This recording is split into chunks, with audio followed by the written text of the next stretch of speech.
has run out of power. Find a cell. So, would you like to know how to turn Ember into the ultimate syndicate blinding, blazing ball of blades, pain, and friendly flames? I can't believe I got that out.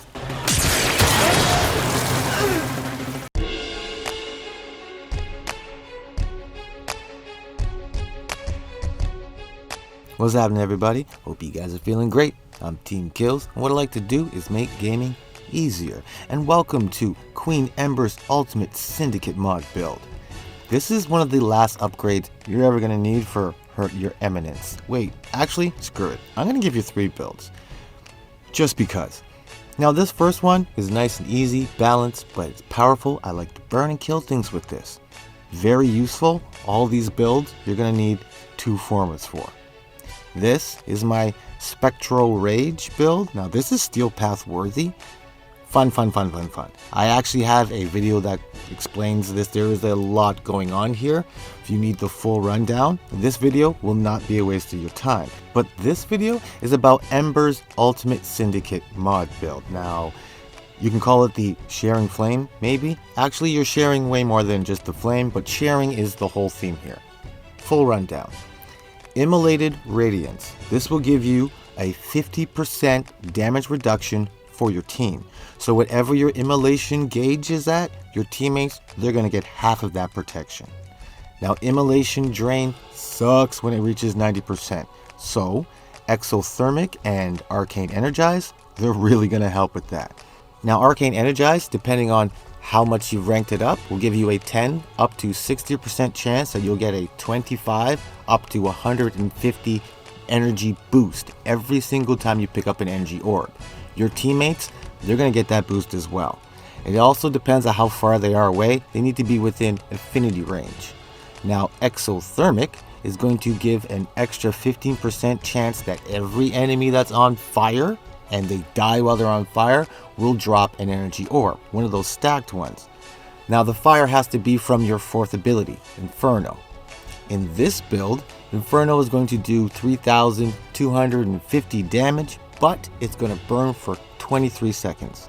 So, Inferno is going to kill a lot of things, but in high levels, Inferno is going to burn even more. Now I added Growing Power, which gives you an extra 25% damage ability boost after you apply a status effect from a weapon. And that can be from any weapon. This happens to be a Blood Rush build, but it doesn't matter whether it comes from your primary or your secondary. I chose the Kuvana Core, which gives me 150% status, so it's gonna happen. Now all these things, they work great together. You don't need to think about it, they're just gonna work. Sometimes you're gonna be by yourself and you're gonna need to survive while you're by yourself as well. Arcane Eruption is gonna give you some extra crowd control because every time you pick up one of those stacked energy orbs, it's gonna knock all the enemies down. No damage, they're just gonna lay down. Your Fire Blast is a good crowd control, makes them do the fire dance. All they need is the hula hoop. But because of Healing Flame, you're going to get 25 to an extra 50 health per enemy hit, depending on how high your immolation bar is, which probably is going to be running in this build. Now, there are a few ability swaps that will complement this whole sharing is caring flame thing, like Nourish, Shooting Gallery, Voracious, Metastasis. I just like saying that one. But since you're doing this whole burn duration thing you got going on here, I swapped out Fireball for Breach Surge because there's only a few things in this world better than burning people to death, and that's burning blind people to death. Wait a minute. That sounded different in my head. Okay, hold on. You know what? I'm just going to move on. Breach Surge blinds enemies and it increases ability damage. That sounded so different in my head. Because of the constant damage that it gives out with the whole burning effect, it's going to at least triple it with this build, and those Breach Surge sparks are going to bounce around and just give the pain, and more burning death is going to spread around. It's quite fantastic.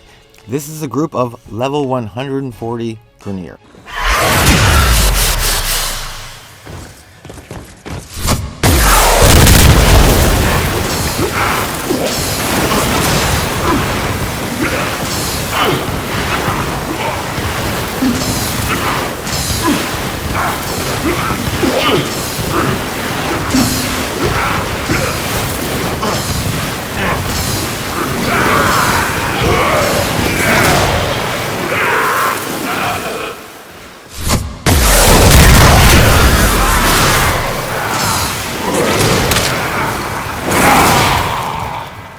fantastic. An Inferno costs like no energy, so you can just keep doing this. Spark is going to hang around until the very last guy is dead. Now, just for fun, I added a Mars Hatred so I can get some extra, I believe it's ability strength and armor. It's hard to remember, but it's mostly for the teleporting, which happens to be one of the best ways to kill people in Warframe, but I'm going to just slow down before I get too excited. I have a video that covers you on that. Back to Ember. Now, Mega's Lockdown locks down enemies, and the Basimu is my choice for primary weapon because it sucks health from enemies and stuns them when you unload the entire clip. Now, when you pull all these things together, this Ember build is better than it looks on paper. It's actually a Steel Path build. It doesn't really look like it. Ember is a little glassy in the path of steel, so there is more than enough damage and crowd control, but you're going to have to be careful.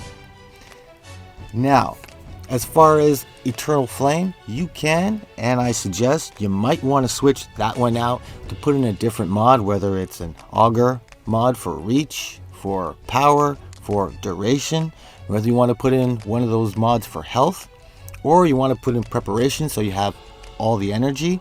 Eternal Flame is the mod that you might want to switch out so you can make this more your play style and burn everything to the ground. It's not really going to matter. If you put Intensify in, it's going to bring Inferno up to an even 4,000. You're not going to notice the difference. But on that note, I think that's enough. I hope this helps. I hope you join the team of killers. Become a killer teams. Let me know what you're thinking in the comments. It's one of the ways we could talk. Make sure you keep it easy in life. And remember, just keep gaming.